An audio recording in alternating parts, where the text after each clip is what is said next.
दोस्तों, इस कहानी को जरूर पूरा सुनिएगा क्योंकि ये दिल को दहला देने वाले कहानी है। अगर कहानी आपको पसंद आएगा तो सब्सक्राइब कर देना। चलिए कहानी को शुरू करते हैं। रात का समय था। शहर में पिछले 40 साल का सबसे भयानक तूफान आने वाला था। हवाएं इतना जोर से चीख रही थी मानो आसमान खुद टूटकर जमीन पर गिरने वाला हो। लोग अपने अपने घरों में दरवाजे खिड़कियां बंद करके बैठ चुके थे। उसी तूफानी रात की कहानी है रागिनी नाम की एक 20 साल की लड़की की, जिसके चेहरे पर हमेशा मुस्कान रहती थी। उसके पिता इंस्पेक्टर राजवीर थे, ईमानदार, साहसी और कर्तव्य निभाने के लिए जान तक देने वाले। माँ कई साल पहले गुजर चुकी थी, इसलिए रागिनी और उसके पिता एक दूसरे का पूरा संसार थे। उस रात अचानक इंस्पेक्टर राजवीर को एक इमरजेंसी कॉल आया कि पुराने पुल पर एक कार तूफान की वजह से नदी में गिर गई है। रागिनी ने अपने पिता को रोकते हुए कहा था, पापा इतनी भयानक रात में मत जाइए।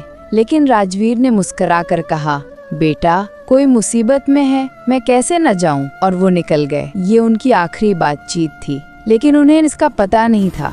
पुल पर पहुंचकर राजवीर ने देखा कि कार आधी नदी में डूब चुकी है। लहरें पागलों की तरह उछल रही थी। सिपाहियों ने उन्हें रोका, पर वो खुद ही रस्सी बांधकर पानी में कूद गए। कार का दरवाजा तोड़ा तो अंदर एक आदमी बेहोश पड़ा था और उसकी छोटी सी बच्ची डर के मारे बेसुध थी। राजवीर पहले बच्ची को उठाकर ऊपर ले आए। जब वे दूसरी बार उस आदमी को बचाने जा रहे थे, तभी अचानक एक भयंकर लहर आई और उन्हें खींचकर नदी की गहराइयों में ले गई। सिपाही रस्सी खींचते रहे, लेकिन राजवीर किसी अंधेरी जगह में गायब हो चुके थे। अगले दिन सुबह रागिनी के दरवाजे पर दस्तक हुई और 2 पुलिसकर्मी खड़े थे जिनकी आंखों में दुख था। उन्होंने कहा, बेटी हमें माफ करना। इंस्पेक्टर राजवीर ड्यूटी के दौरान दह गए। रागिनी की दुनिया उसी पल बिखर गई। वो चीख पड़ी, नहीं मेरे पापा ऐसे नहीं जा सकते। कई दिन तक वो कुछ बोल ही नहीं पाई।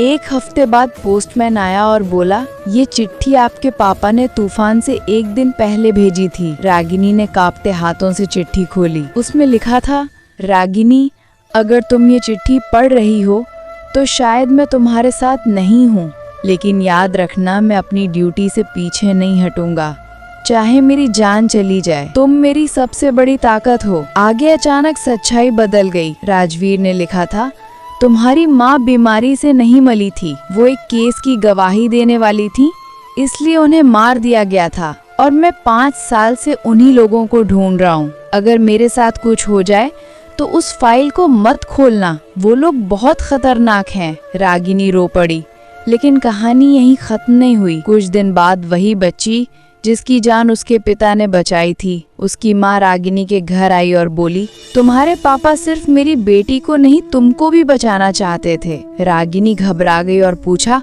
मुझे? महिला ने कांपते हाथों से एक पुराना बैग रागिनी को दिया। ये फाइल मेरे पति के पास थी, उसी दुर्घटनाग्रस्त कार में। उन्होंने मरने से पहले कहा था कि ये इंस्पेक्टर राजवीर तक पहुंचानी है। रागिनी ने फाइल खोली और अंदर 5 फोटो थीं। एक भ्रष्ट नेता, 2 अधिकारी, एक बिजनेसमैन और आखिरी फोटो देखकर उसका खून जम गया। वो उसकी बचपन की फोटो थी। फोटो के पीछे लिखा था, टारगेट रागिनी। अगर राजवीर सच तक पहुँचे तो इसे खत्म कर देना। रागिनी की सांसें रुक गईं। मतलब उसकी माँ इसलिए मारी गई क्योंकि हमला असल में रागिनी पर होना था। माँ उसे बचाते हुए मरी थी और पिता 5 साल से इस सच से लड़ रहे थे। उस दिन रागिनी टूटने के बजाय पत्थर बन गई। उसने फाइल लेकर पुलिस मुख्यालय में केस रीओपन करवाया। सिस्टम में कई लोग डरते थे, लेकिन सबूत इतने मजबूत निकले कि पूरा महकमा हिल गया। मीडिया में खबरें आईं। इंस्पेक्टर राजवीर की बेटी ने 5 साल पुराना कांड खोला। धीरे धीरे सारे अपराधी पकड़े गए। आखिर में वो नेता भी गिरफ्तार हुआ